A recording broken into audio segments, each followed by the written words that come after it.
좋은 찬양해 주셨는데 예배 참석하신 여러분 건강의 회복과 기쁨과 평화가 넘치시기를 주님의 이름으로 축원합니다. 어느 주일학교에서 소풍을 갔습니다. 한 어린아이가 선생님께 이런 질문을 했습니다. 선생님, 시냇물은 왜 소리를 내고 흘러가나요?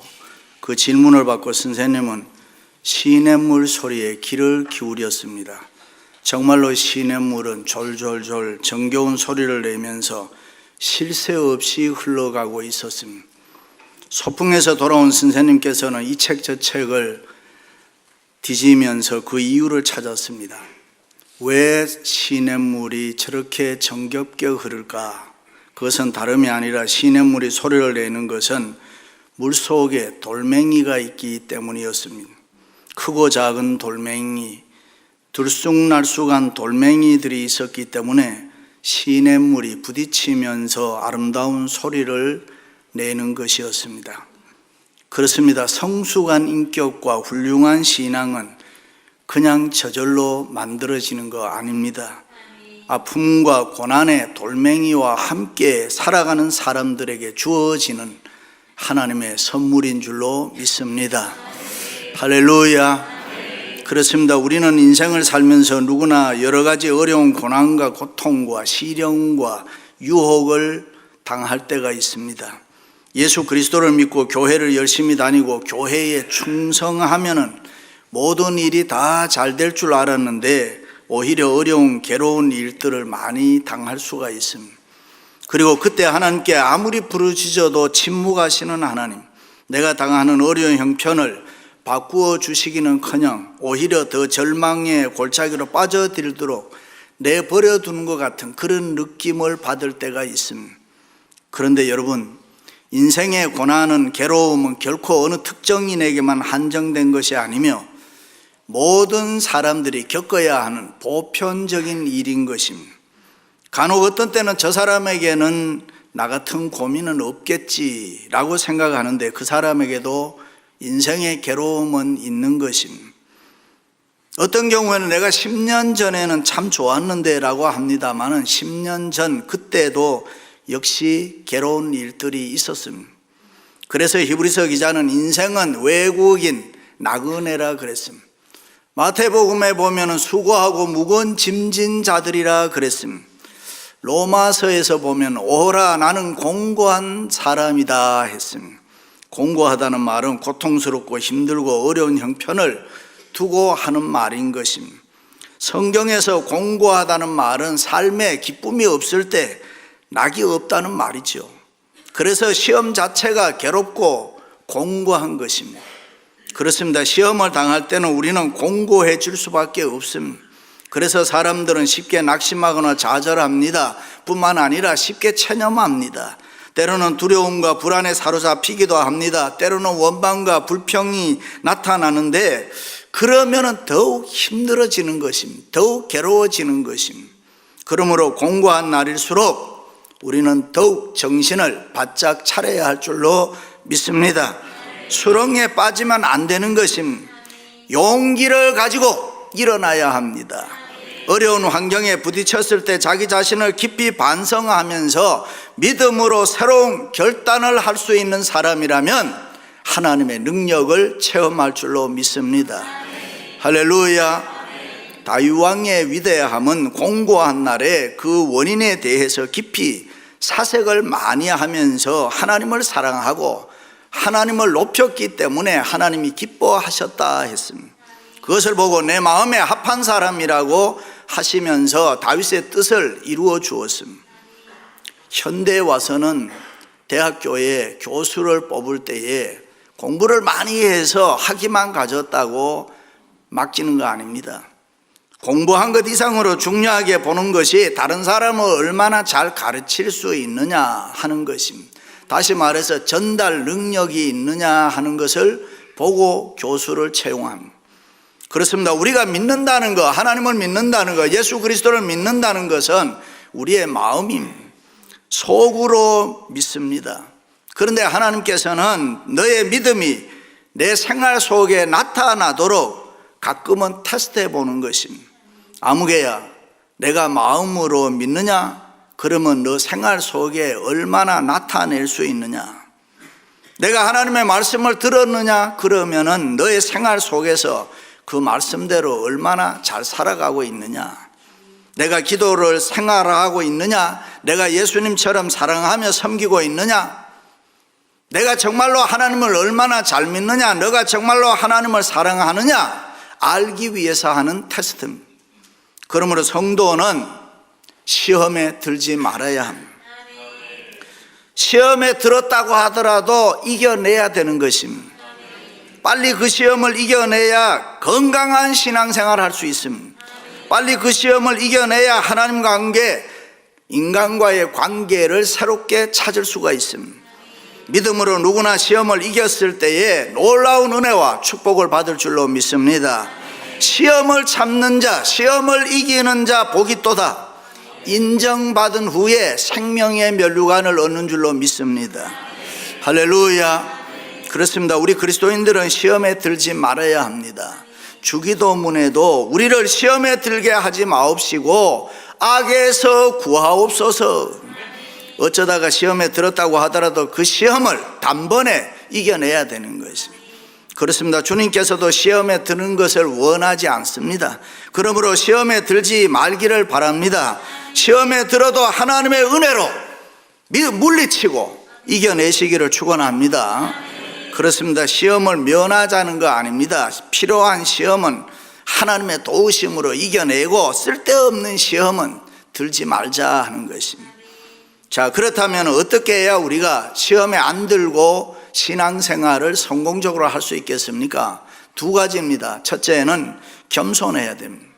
참고 겸손하면 시험에 들지 않습니다. 시험을 참는 자는 복이 있나니 참는다.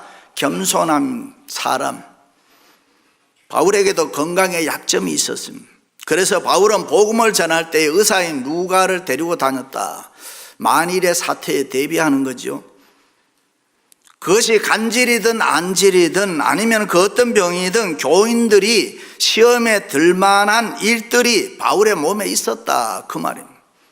이렇게 설교를 하다가 간질이 들면 거품을 품고 쓰러진단 말이죠. 그것을 보고 설교를 듣던 교인들이 자연히 바울이 남의 병은 잘 고치는데 자신의 병은 왜 못 고치나, 하나님의 종이 왜 저러나 얼마든지 얘기할 수 있었다 그 말입니다. 그런데 교우들이 시험에 들지 않더라는 것입니다. 너희를 시험할 만한 것이 내 육체에 있는데도 너희가 시험에 들지 않고 도리어 나를 천사같이 대접하고 너희 눈이라도 나에게 떼어주기를 원하니 정말로 놀랐구나. 그렇습니다. 시험 될 만한 일에 시험 들면 괜찮습니다. 그런데 여러분, 시험거리가 아닌데 시험 드는 현대 그리스도인들이 많습니다. 부부 사이, 부모 자식 사이, 형제 자매 간에, 가정에서, 직장에서, 교회에서 지나고 보면은 얼마나 후회스러운 일들이 많이 있습니까? 아무것도 아닌데, 정말 아무것도 아닌데 말 한마디 듣고 섭섭하다 그럴 수 있느냐? 삐져서 교회도 나오지 않냐고 난리합니다. 문제가 어디에 있습니까? 뭐가 문제입니까? 나 자신에게 문제가 있는 것입니다. 그러므로 아무것도 아닌 일에 늘 실수하고 실패하고 시험 들면은 하나님께 영광이 안 됩니다. 주위 사람들에게도 나쁜 영향을 끼칩니다. 다른 사람들로 하여금 염려하게 합니다. 그래서 시험에 들면 안 되는 것입니다. 믿으시면 아멘. 그러므로 내 주위에 사람들이 중요합니다. 염려, 근심, 걱정 많이 하는 사람들 가까이 하면 나도 그렇게 돼요. 기쁨으로 웃으며 삶을 밝게 사는 사람들 가까이 해봐요. 그럼 나도 모르게 늘 그렇게 살아요. 감사하면서 성령 충만하게 사는 사람들 가까이 하면은 나도 감사할 수 있고 나도 성령 충만할 수 있습니다. 그런데 비판하고 욕하고 거짓말 잘하는 사람들 가까이 하면은 나도 모르는 사이에 그렇게 된다는 거죠. 그러나 믿음이 충만하고 사랑이 충만하고 은혜가 충만한 사람들 가까이 하면 나도 그렇게 될 줄로 믿습니다. 할렐루야. 그러므로 그리스도인들은 사람을 사귈 때에 나보다가 조금 더 좋은 사람을 사귀어야 돼요. 나보다 믿음도 좀 더 좋은 사람, 예수도 좀 더 잘 믿는 사람, 나보다 인격의 성품이 더 좋은 사람들을 만나야 내가 더 좋은 사람으로 변해갈 수 있습니다. 그렇습니다. 예수 믿는 우리 그리스도인들은 시험을 싫어해야 됩니다. 원망 불평을 싫어하고 낙심을 싫어하고 염려 근심 걱정을 싫어하고 오해와 의심을 싫어하고 악하고 더럽고 추한 것 싫어하고 세상적이고 인간적인 것을 싫어해야 됩니다. 거부해야 되는 것입니다.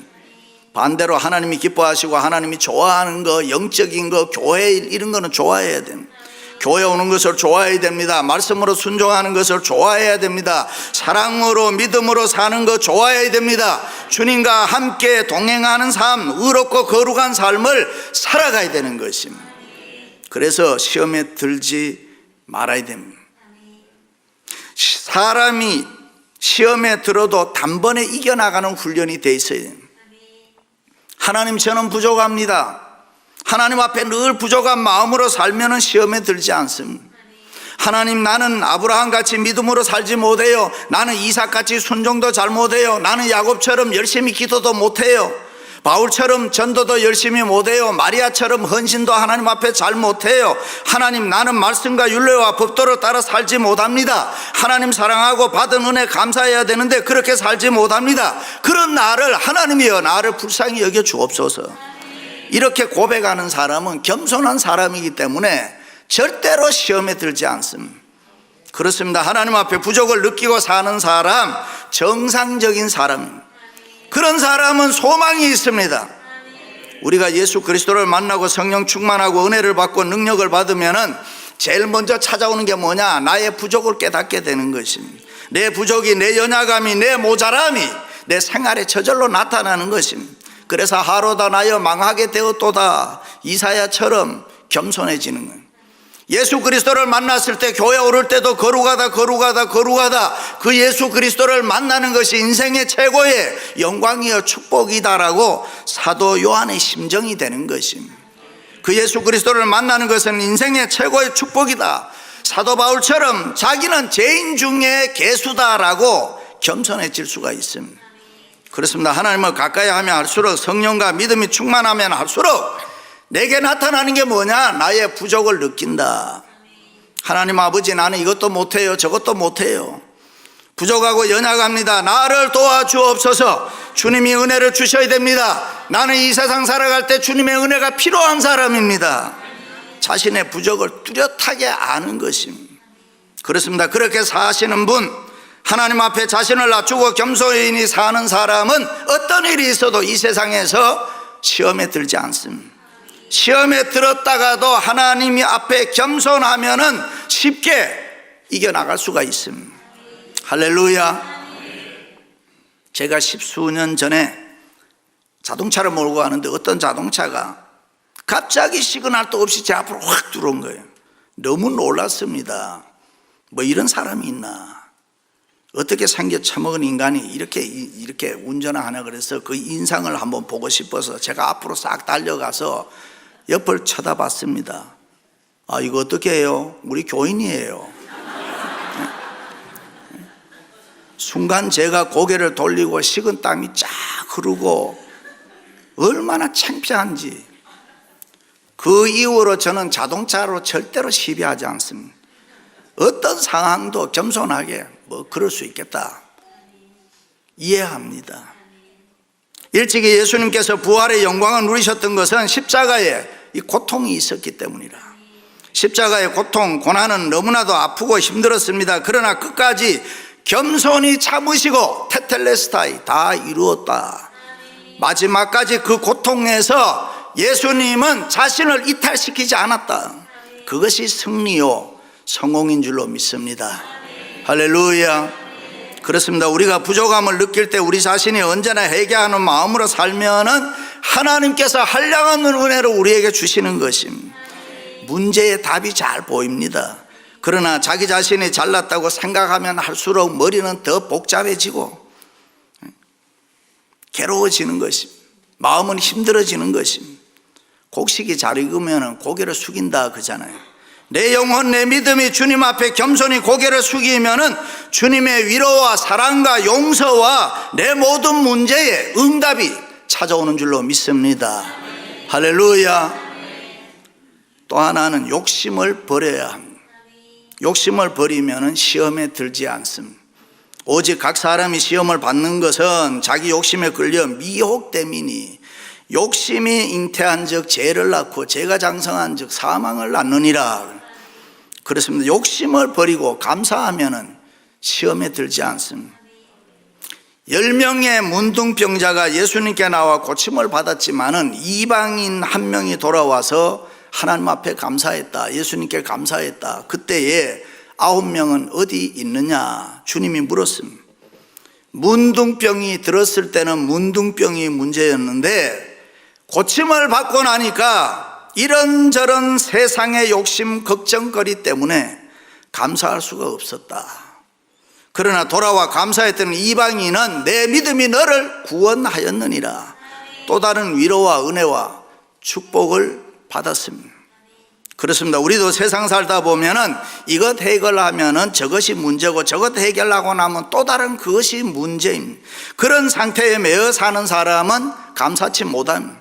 이런 욕심의 상태에 매여 사는 사람은 감사치 않으므로 늘 어떻게 되냐? 시험에 들기 쉽습니다. 그저 문둥병에서 고침받은 것 그거 감사하고 그것을 소중하게 여기라 그런 말입니다. 여러분 우리가 예수 그리스도를 믿고 하나님의 자녀가 됐으면은 그거 감사해라. 오늘 또 주님은 우리와 함께 하시는 줄로 믿습니다. 할렐루야. 요셉의 생애를 보면은 어려움이 많이 있었습니다. 노예 생활, 감옥 생활, 힘들고 괴롭고 억울한 일 많았습니다.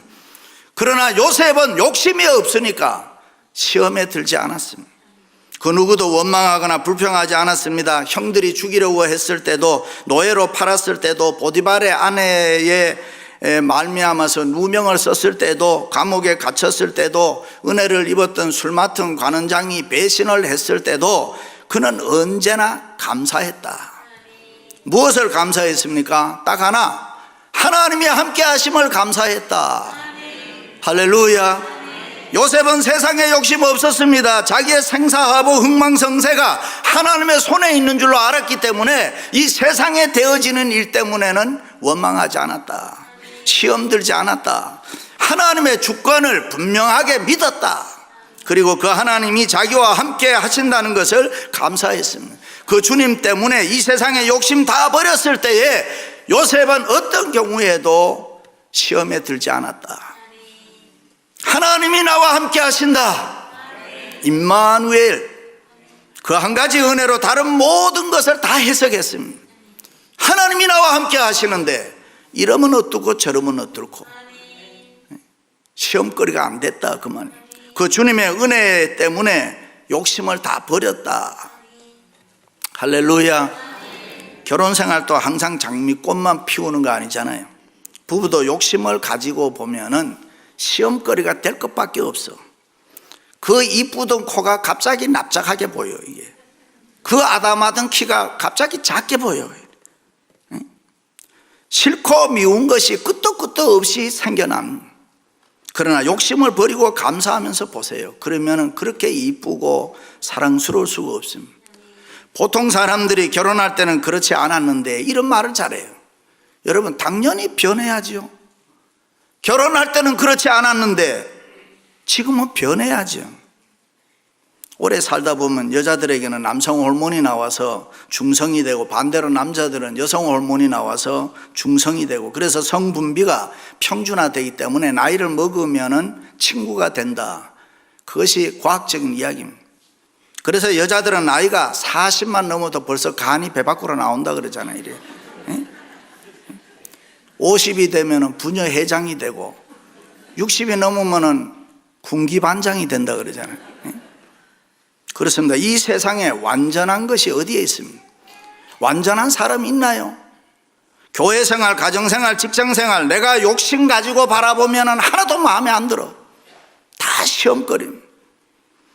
그러나 욕심을 버리고 주님의 은혜로 바라보면 모든 것이 다 좋은 거예요. 다 감사할 수가 있어요. 할렐루야. 너무너무 감사하다. 나는 그저 그렇고 그런데 어쩌다가 이렇게 좋은 남편, 좋은 아내 주셨나. 나는 그저 그렇고 그런데 어떻게 내가 이렇게 좋은 교회에 나와서 신앙생활 할 수 있나? 너무 감사하다. 우리 교회 좋은 교회, 사랑이 충만하고 은혜 충만하고 성령 충만한 교회인 줄로 믿습니다. 그렇습니다. 아무리 힘들고 어려워도 자신을 하나님 믿는 자녀답게 일정한 신앙생활의 수준에서 추락시키지 말아라. 욕심으로 보면 모든 것이 다 시험거리지만은 하나도 마음에 드는 것이 없지만 그 욕심이 사망을 낳고 사망은 죽는다. 이게 끝장이다. 진주라는 단편집에 보면은 어떤 사람이 진주를 하나 구했는데 그 진주에 감정을 해보니까 흠이 하나 있었어요. 그 흠을 없애기 위해서 진주를 가른 거예요. 한 번 갈고 나니까 흠이 많이 없어졌어요. 또 그래서 자꾸 갈았어요. 그러니까 나중에 흠이 보이지 않아요. 그런데 놀라운 거는 그때는 진주도 보이지 않더라는 거예요. 그렇습니다. 거룩한 성도는 자신을 바로 세우는 것이 중요합니다. 구원받은 하나님의 자녀로서 믿습니까? 그 거룩한 삶의 목적에서 자신을 추락시키지 말고 바로 세워가라. 일찍이 바울은 형제들아 나는 아직 내가 잡은 줄로 여기지 아니하고 오직 한 일 즉 뒤에 있는 일은 잊어버리고 앞에 있는 것을 잡으려고 표대를 향하여 그리스도 예수 안에서 하나님이 위에서 부르신 부름의 상을 위하여 쫓아가노라. 할렐루야. 원문에 보면 허리를 굽히고 앞만 보고 전심으로 뛰어가노라 그 말입니다. 그렇습니다. 여러분은 그 거룩한 영광스러운 삶의 목적을 향해서 허리를 굽히고 전심으로 뛰고 있습니까? 행여라도 욕심을 가지고 좌우 앞뒤를 살피지는 않습니까? 때로는 이 사람 저 사람 쳐다보다가 자신의 길을 잃어버린 사람은 없습니까? 그러므로 분명하고 정확하게 거룩하고 영광스러운 삶의 목적을 가지고 그 목표를 향해서 전심전력을 다해서 달려가야 우리 인생이 변화될 줄로 믿습니다. 그렇습니다. 오늘 이 세상 우리가 바르게 살기가 너무 어려워요. 예수 믿는 성도들 하나님의 뜻대로 살기가 너무나 힘든 세상입니다. 세상의 유혹이 너무 많습니다. 이 세상과 더불어 죄와 적당히 타협하고 사는 게 보편화되어 있습니다. 양심이 마비돼 가고 있고 하인맞은 양심이 돼서 옳고 그른 거 하나님이냐 세상이냐 잘 구별도 못합니다. 그만큼 우리가 세상에서 죄에 물들어져 있고 익숙해졌다 그 말이에요. 예수 믿는데 익숙해져야 되는데 세상 살이가 익숙해지면 안 되는 것입니다. 교회는 이 세상의 빛이요 소금인 줄로 믿습니다. 교회는 이 세상의 소망인 것입니다. 그러므로 교회는 이 세상에 물들고 죄와 타협하면은 절대로 안 되는 것입니다. 세상과 더불어 죄와 더불어 싸울 때에 싸우는 것이 아름다운 것입니다. 성도가 거룩함을 놓치면은 매력이 없습니다. 그래서 베드로는 근신하라 깨어라 너희 대적 마귀가 우는 사자같이 두루 다니며 삼킬 자를 찾나니. 그렇습니다. 오늘 또 원수 마귀 사탄은 굶주린 사자처럼 세상을 다니면서 우리를 유혹해서 시험에 빠지게 합니다. 그러므로 우리는 언제나 깨어 있어야 됩니다. 시험에 들지 말아야 됩니다. 죄로 물든 세상에 물들지 않기 위해서 하나님 앞에서 하나님의 자녀답게 자신을 바로 세우고 의연하게 고고한 자태로 살아가야 됩니다. 할렐루야. 교회와 성도는 깨끗하고 거룩하고 청결해야 이 세상에서 힘이 있는 것입니다. 사랑하는 성도 여러분, 언제나 잘 되고 언제나 평안하면 좋습니다. 그러나 때로는 힘들어도 참고 겸손하시고 욕심을 버리고 감사함으로 시험에 들지 아니하고 날마다 승리하는 삶으로 하나님 앞에 영광을 돌리시기를 주의 이름으로 축원합니다. 축원합니다.